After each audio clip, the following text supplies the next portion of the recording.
ते पुरे security guard आले आम्हाला अडवासाठी. पोलीसवाले आले आम्हाला हकलत आहे.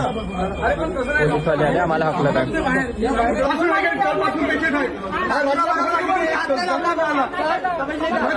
हे बघा, तुम्हाला काय कंप्लेंट द्यायची आहे तुम्ही पोलीस स्टेशनला द्या. समजले? तुम्हाला काय कंप्लेंट करायची आहे तुम्ही पोलीस स्टेशनला जा. सेवाग्राम पोलीस स्टेशनला कंप्लेंट द्या. द्यायची आहे काय? कंप्लेंट दिल्यानं आमच्या पेशंट वाचन का? कंप्लेंट दिल्यानं आमच्या पेशंट वाचन का? डॉक्टर ट्रीटमेंट करत आहे ना.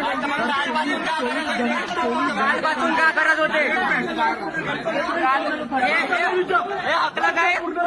हे पोलीसवाले हकलत आहे. कालपासून का करत होते मग सांगा. मग हे पोलीसवाले आम्हाला हकलून राहिले. रात्रभरापासून आहे ना तिथं पेशंट. मोठे डॉक्टर येईल तेव्हा ते ट्रीटमेंट करणं पडते. हकलत आहे. तुम्हाला काय कंप्लेंट करायची? हो सर.